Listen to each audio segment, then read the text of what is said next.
Hello बच्चों। तो आज हम करने वाले हैं क्लास थर्ड का सैम्पल पेपर 2026-27 फॉर आईएसओ। सो सबसे पहले हम देखेंगे pattern and marking scheme.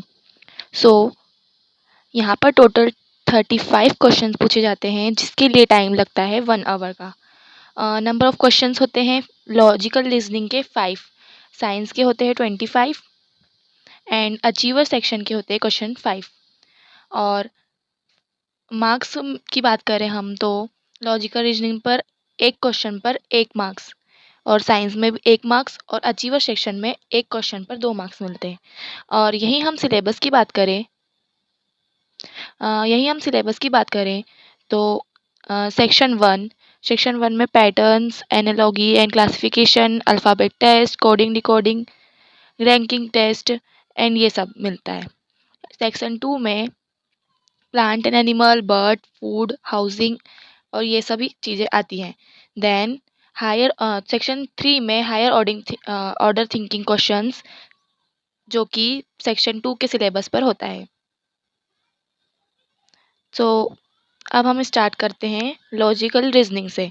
So first question कहता है, if the given clock show the time in the afternoon then what was the time 3 hours ago. तो क्वेश्चन हमें कह रहा है कि अगर जो क्लॉक गिवन है, हमें जो घड़ी दी है हमें, उसमें आफ्टरनून हो रही है और 3 घंटे पहले का टाइम क्या होगा। सो देख सकते हैं आप यहाँ पर अभी बज रही है 2:20 और आफ्टरनून हो रहा है तो हमें यहाँ पर पीएम होगा। ओके। देन अभी हमको पूछा है कि 3 आवर्स अगो कितना होगा। तो 2, 1, 12, 11।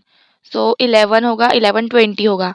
बट हमें यहाँ पर ध्यान रखना है कि पीएम नहीं एएम होगा, क्योंकि 3 आवर्स अगो पूछा है। अगर 3 आवर्स बाद में पूछते तो 11:20 पीएम होता। So the answer is 11:20 AM। Okay. So अब हम नेक्स्ट क्वेश्चन पर जाते हैं। Question number 2 says 4 group of dash watches each can be performed for from given watches। So question हमें पूछ रहा है कि यहाँ पर जो वॉचेस दी हुई है उसमें मतलब 4 ग्रुप्स में कितनी वॉचेस आ सकती हैं। तो हमें सिंपली यहाँ पे पहले गिनना होगा 1 2 3 4 5 6 7 8 9 10 11 12 13 14 15 16 17 18 19 20। सो टोटल यहाँ पर 20 वॉचेस दी गई है। अब हमें 20 को डिवाइड करेंगे अगर 4 में, तो देखते हैं क्या होता है। 20 डिवाइडेड बाय 4, तो ये आएगा 5। जो हमारा आंसर होगा 5। क्या होगा हमारा आंसर? 5। ओके। अब हम बढ़ते हैं नेक्स्ट क्वेश्चन की ओर। So question number 3 says find the missing number if a certain rule is follow either row wise और कॉलम वाइज। हमें यहाँ पर मिसिंग नंबर फॉलो करना है, सॉरी मिसिंग नंबर हमें फाइंड करना है। तो सबसे पहले हमें देखना है कि ये रो वाइज फॉलो करता है या कॉलम वाइज। तो सबसे पहले हम रो वाइज देखते हैं। 28 माइनस 16, क्या ये 12 आ रहा है? हाँ, ये 12 आ रहा है। इसका मतलब ये जो रूल है ये रो वाइज को फॉलो करेगा। तो 36 माइनस 21 इज 15। तो ऐसे ही 31 माइनस 9, 11 माइनस, तो यहाँ होगा 2 और ये हो जाएगा 2। So this is 22। Okay. Now move to the next question.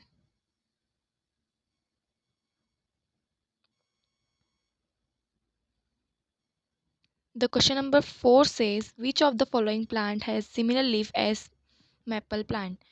तो क्वेश्चन हमसे पूछ रहा है कि ऐसा कौन सा प्लांट है जिसकी पत्तियों का शेप मैपल प्लांट की पत्तियों की तरह होता है।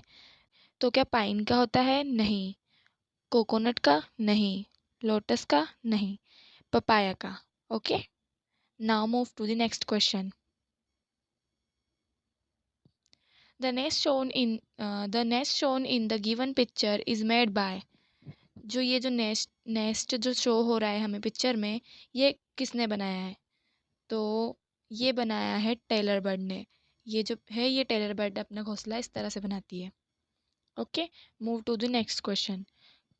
Question number 6 says which of the following food item belongs to the same group as food item shown in the given figure।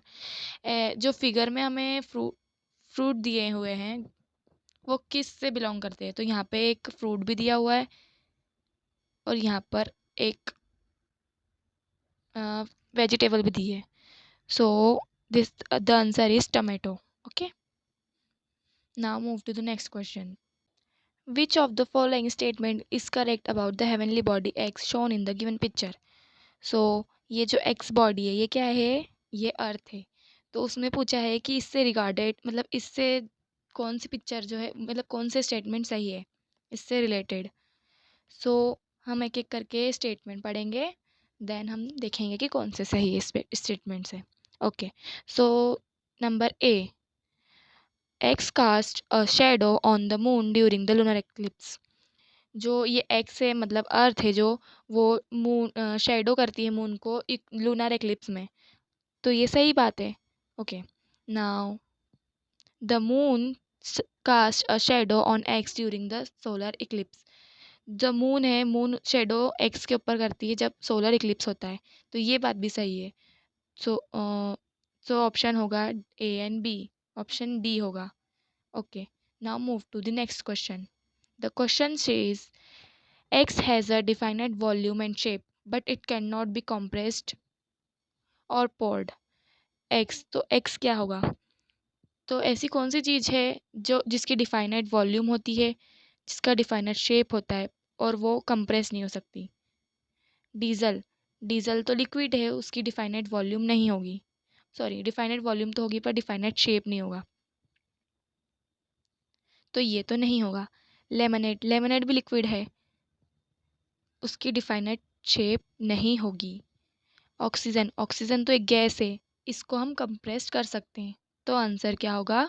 Wooden block, क्योंकि ये एक सॉलिड है, सॉलिड को हम पॉड भी नहीं कर सकते कंप्रेस भी नहीं कर सकते। Okay, now next move to the next question. अब हम आ गए हैं अचीवर्स सेक्शन में। इसमें याद रखना बच्चों, इसमें हमें 2 मार्क्स मिलेंगे, एक क्वेश्चन पर 2 मार्क्स। सो इसे ध्यान से करना। ओके, नाउ मूव तो हम क्वेश्चन पढ़ते हैं। क्वेश्चन सेज, तो हमें यहाँ पे बताना है कि कौन सा करेक्ट ऑप्शन है।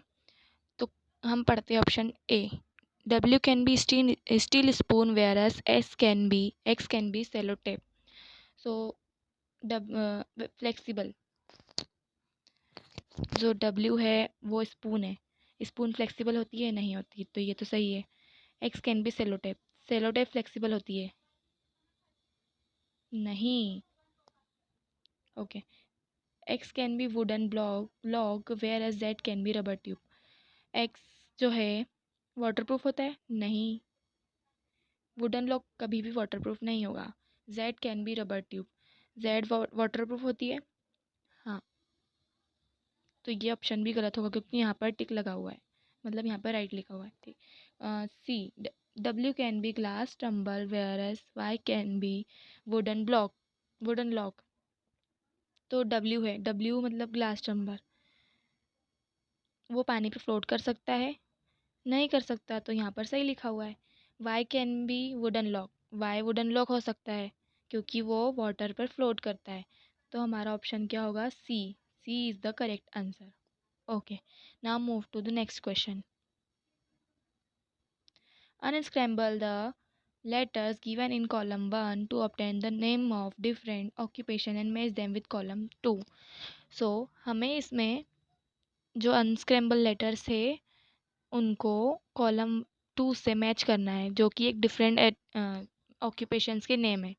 तो सबसे पहले हम देखते हैं ये, तो इट साउंड्स, इसमें देखते हैं use chain and tools, gather rights. तो ये हो सकता है मैकेनिक, क्योंकि mechanic uses chain tool and spanners. So A को हम मिलाएंगे 2 से। तो यहाँ पर किसी में ए और 2 दिख रहा है क्या? ये हो सकता है और ये हो सकता है, ये दोनों नहीं हो सकते। Okay, now move to next column, next option. ये इसका हो सकता है gathers and write news stories for channel and magazine. इसका हो सकता है जर्नलिस्ट। सो ऑप्शन बी को हम मैच करेंगे 3 से। तो यहाँ पर आपको दिख रहा है ये दोनों तो, हाँ ठीक है।